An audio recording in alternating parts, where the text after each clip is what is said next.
လာပါခင်ဗျာဒီနေ့မှာကျွန်တော် YKK ကြီးကိုကျွန်တော်တို့အသားဆက်ပြီးအသားနှစ်မျိုးနဲ့ကျွန်တော်အားလုံးကိုပိတ်ဆက်ပေးမှာဖြစ်ပါတယ်ကျွန်တော်တို့မပိတ်ဆက်ပေးခင်မှာကျွန်တော်လည်းဒီ YKK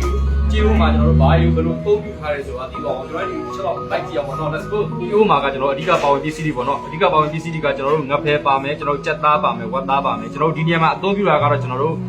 ့ကြက်သားကိုကျွန်တော်10သားအသုံးပြုထားပါတယ်ကျွန်တော်ဝက်သားလည်း10သားကျွန်တော်ငတ်ဖဲကတော့ကျွန်တော်တို့5ချက်သားပေါ့နော်5ချက်သားကျွန်တော်အသုံးပြုထားဖြစ်ပါတယ်ကျွန်တော်ကြက်ဦးလေးတစ်လုံးအသုံးပြုထားတာဒီကျွန်တော်တို့ပါဝင်ပစ္စည်းအနေများကတော့ကျွန်တော်ဒါကတော့ကျွန်တော်တပွဲစာပေါ့နော်တပွဲစာသုံးမဟုတ်ကျွန်တော်တို့3ပွဲစာကျွန်တော်တို့ခမ်းမှန်းကြည့်နေကျွန်တော်ကအားလုံးကိုကျွန်တော်ကကျိုးသားနှစ်ပြမှာဖြစ်ပါတယ်ကိုကလည်းကိုပြန်လှုပ်စားတဲ့အခါမှာတော့ကိုကျွန်တော်တို့အထားခံတဲ့လောက်ကိုကျွန်တော်ကိုစားကျင်တဲ့လောက်ကိုအနေများပေါ်မှာမူတည်ပြီးတော့ကျွန်တော်ပြောင်းလဲပြီးတော့လုပ်လို့ရပါတယ်ကိုကတကယ်လို့လုပ်ပြီးသွားရင်ကျွန်တော်အခုပြထားတဲ့ပုံစံနဲ့လုပ်ပြီးသွားရင်ကျွန်တော်ရေကက်တာထဲမှာအခဲကြိုက်ထားမှာဖြစ်ပါတယ်ကျွန်တော်တို့လုံးဝခဲနေအောင်ဒီကနေ့မှာတိတ်ထားမယ်တကယ်လို့ကိုလှုပ်စားခြင်းတဲ့အခါမှာကျွန်တော်ခဲနေတဲ့ဟာကိုပြန်ထုတ်ပြီးကျွန်တော်နှုတ်လေးဆင်းပြီးတော့ကျွန်တော်ကြိုးသားအဖြစ်ပြန်ပြီးတော့အသုံးပြုလို့ရပါတယ်ဒါကတော့ကျွန်တော်ငဖယ်5ချက်သာ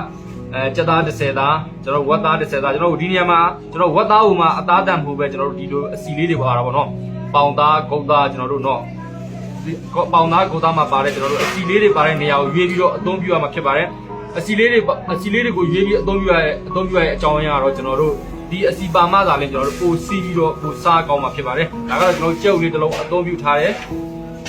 ဒါလေးကတော့ကျွန်တော်တို့စီမွေးဖြစ်ပါတယ်စီမွေးကျွန်တော်တို့စားကျွန်တော်တို့တရုတ်ကနန်းမုံလို့ဖြစ်ပါတယ်တရုတ်ကနန်းမုံအစားကျွန်တော်တို့စက်သားမုံအသုံးပြုမယ်ဆိုလို့ပြုလို့ရပါတယ်နှစ်မျိုးလုံးကိုအသုံးပြုတတ်တယ်တိုက်နေတတ်တယ်ဆိုရင်နှစ်မျိုးလုံးကိုကျွန်တော်တို့အသုံးပြုလို့ရပါတယ်ဒါကတော့ကျွန်တော်တို့ဟင်းကြုံမုံဖြစ်ပါတယ်ဒါကတော့ကျွန်တော်တို့တကြားဒါလေးကတော့ကျွန်တော်တို့ငရုတ်ကောင်းအခုခါကတော့ကျွန်တော်ပါဝင်ပစ္စည်းတွေကိုကျွန်တော်ပြသွားပြီးတာဖြစ်ပါတယ်အခုကျွန်တော်တို့ဒီကြိုးကိုကျွန်တော်လည်းဒီစားပြီးတော့လုပ်ကြည့်အောင်ပေါ့နော်အခုဒီအသားတွေကိုကြောပြီးတော့ကျွန်တော်ဆင်းရမှာဖြစ်ပါတယ်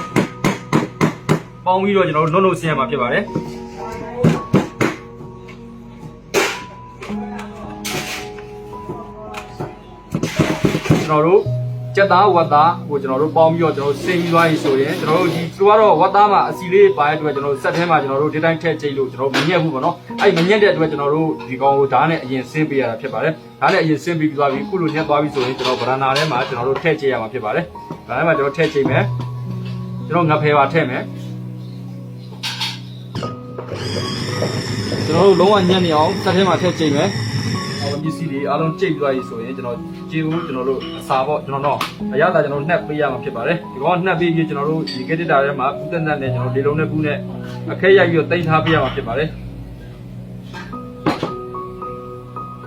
ကျွန်တော်တို့ကြုတ်ထည့်မယ်စီမွေးထည့်မယ်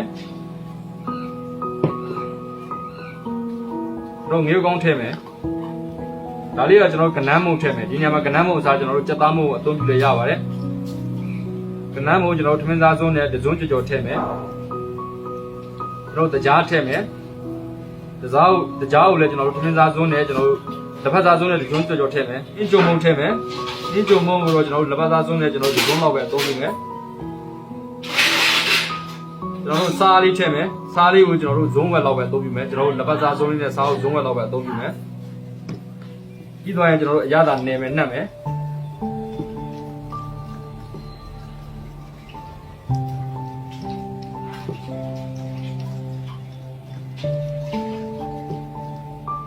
ဒါကတော့ကျွန်တော်တို့ပါဝင်ပစ္စည်းတွေမှာကျွန်တော်မိတ်ဆက်ပြောင်းမေးသွားတာပါเนาะဒါကတော့ဗာလဲဆိုတော့ကျွန်တော်ကော်မုန်းထည့်မယ်ကော်မုန်းကိုကြာကျွန်တော်တို့ထမင်းစားစုံးနဲ့ကျွန်တော်အသုံးပြုပြပေးမှာဖြစ်ပါတယ်ထမင်းစားစုံးလေးနဲ့ကျွန်တော်ကော်မုန်းကိုကျွန်တော်နှစ်စုံလောက်အသုံးပြုမယ်ကိုကလည်းကိုပြန်လှုပ်ရှားတဲ့အခါဆိုရင်လည်းကျွန်တော်တို့ဒီအချိန်စားကိုတော့ကျွန်တော်တို့ကိုစားမဲ့ပုံမှာမူတည်ပြီးတော့ကျွန်တော်ပြောင်းလဲပြီးတော့ချင်းချင်းပြီးတော့လိုက်ထည့်ရမှာဖြစ်ပါတယ်အဓိကကတော့စီးစီးပိုင်ပိုင်လေးဖြစ်သွားဖို့ပါပဲတို့အရသာရေးအားလုံးဆက်ပြီးသွားပြီဆိုရင်ကျွန်တော်တို့စီးပိုင်နေအောင်တို့နာနာလေးရိုက်ပေးရမှာဖြစ်ပါတယ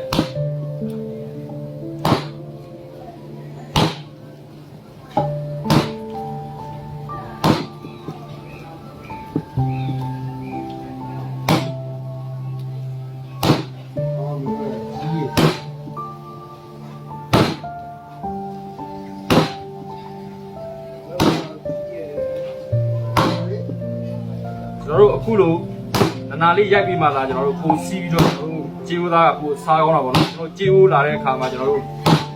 လုံးလေးဖြစ်ဖြစ်ချောင်းလေးတွေကျွန်တော်တို့ထည့်ပြီးရင်ကျွန်တော်တို့စားလို့အရန်ကောင်းတာပေါ့နော်ကျွန်တော်တို့ YKK ကြေးဦးတွေပါဝယ်စားတယ်မှာအဲမှာ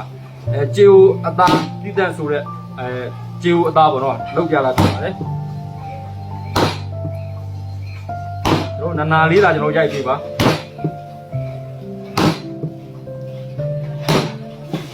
တို့ဒီပုံစံလေးပေါ့နော်ရန်စီးပိုင်တဲ့ပုံစံအနေထားရအောင်ရိုက်ပေးရမှာဖြစ်ပါတယ်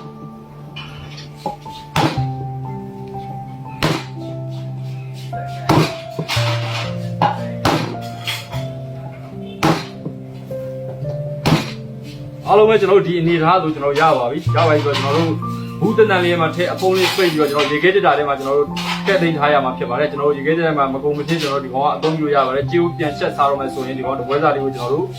ယူပြီးတော့ကျွန်တော်တို့ခဲနေတဲ့အခါကျွန်တော်တို့ဒါလေးလုံးလို့ဆင်းပြီးစက်လေးနဲ့ပြန်ကြည့်တာဖြစ်ကိုအစင်းလေးလို့ပြန်ပြီးတော့ကျွန်တော်စီးတော့အောင်အသုံးပြုပြီးချက်ပြီးလို့ရပါတယ်အားလုံးကိုကျေးဇူးတင်ပါတယ်ခင်ဗျာဒါကတော့ကျွန်တော်ရဲ့ YKK ကျေးဦးအသားနှစ်နီးကျွန်တော်တည်တဲ့ဗီဒီယိုဖိုင်လေးပဲဖြစ်ပါတယ်ကျေးဦးချက်နီးကတော့ကျွန်တော်ပြီးမှနောက်တစ်ဆင့်ကျွန်တော်ထပ်ပြီးတော့ပြပေးမှာဖြစ်ပါတယ်အားလုံးကိုကျေးဇူးတင်ပါတယ်ခင်ဗျာ